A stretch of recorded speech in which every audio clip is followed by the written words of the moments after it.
The story begins with a routine visit to a local bank by Maria Johnson, a successful black woman who is the CEO of a growing tech startup.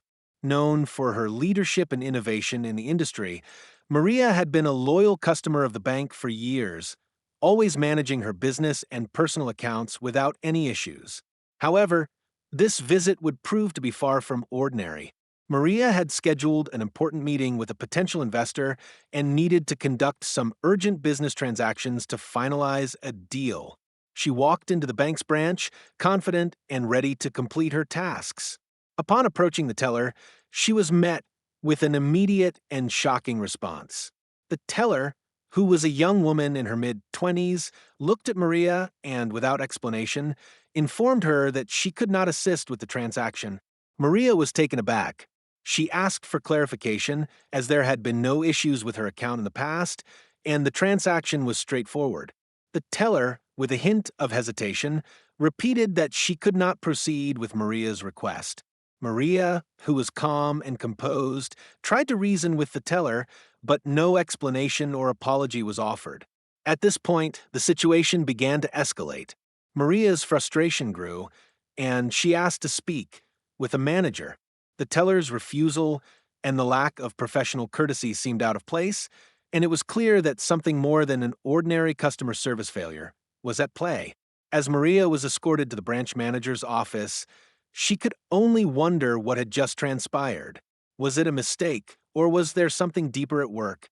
The situation didn't end with Maria being escorted to the manager's office. As soon as Maria raised the issue with the branch manager, she felt that the response was dismissive. The manager, a middle-aged white man, expressed concern but offered little in the way of real explanation or apology. In fact, the manager seemed more concerned with ensuring the situation didn't escalate further rather than addressing the underlying issue that caused problem. Maria, however, was not going to let the matter go. She demanded an explanation for why she had been denied service. The manager finally admitted that the teller had acted inappropriately, but insisted that it was an isolated incident. When Maria asked why it had happened in the first place, the manager remained vague. The lack of transparency left Maria feeling unsettled and unsatisfied. Her request for a formal complaint procedure was met with resistance, and it was becoming clear to her that this was not just a mistake, but possibly a case of discrimination. The next step, Maria decided, would be to escalate the issue. She took to social media, sharing the experience in a calm but firm post about how she had been treated unfairly. As a powerful voice in the tech world, Maria's words quickly garnered attention. Within hours, the incident went viral. The bank, which had once prided itself on customer service, found itself under intense scrutiny. What began as a simple service denial was now a full-blown public relations nightmare. The bank's response was swift, but it was too little, too late.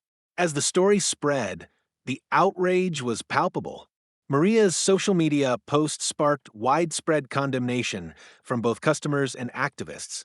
People were horrified by the treatment she had received. Commenters shared their own experiences of similar incidents, highlighting how systemic racism and bias still permeated everyday interactions in the business world. Public figures and prominent voices from various industries came out in support of Maria, expressing solidarity with her and denouncing the actions of the teller. Many pointed out how this type of treatment was all too familiar for people of color in the corporate world. The support Maria received from the public was overwhelming, with many emphasizing that this wasn't just about one incident at one bank, but part of a larger issue of racial inequality and bias in customer service industries. Maria was overwhelmed but grateful for the outpouring of support. She made it clear, however, that while the public outcry was appreciated, her main goal was accountability and change. It wasn't just about her personal experience, but about ensuring that others would not face the same treatment in the future. As the story continued to unfold, Maria began to focus on her next steps, ensuring that the bank took responsibility for the actions of the teller and that the incident led to meaningful changes in the company's practices. In the days following the incident, the bank launched an internal investigation into the actions of the teller. While the bank initially tried to downplay the situation, it became clear that the public pressure was too much to ignore. An independent review of the incident revealed that the teller had acted unprofessionally, and the reason for denying Maria's service was unclear. The investigation also uncovered that the teller had a history of similar complaints from other customers, although they had not been formally addressed until this point.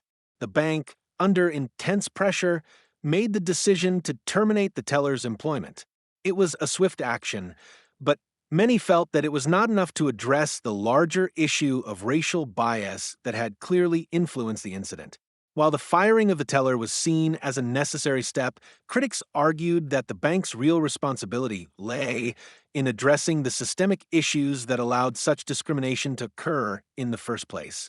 Maria, who had been closely following the investigation, was not entirely satisfied with the bank's response. While she believed that the firing was warranted, she felt that the bank needed to take further action to ensure that all employees were trained to recognize and address their biases. She began advocating for broader reform, calling for mandatory anti-racism training for all employees and for more stringent oversight of customer service interactions. It became clear that the issue at hand wasn't just about one employee's behavior, but about the systemic changes necessary to foster an inclusive and equitable environment.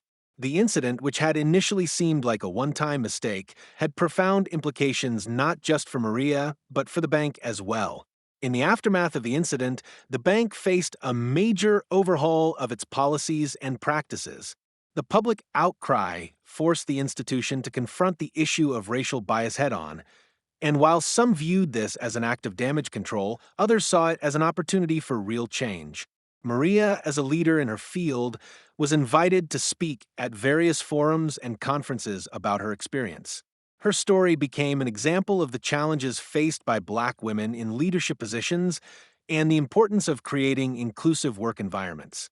Through her advocacy, she was able to push for change both within the bank and in the broader corporate world.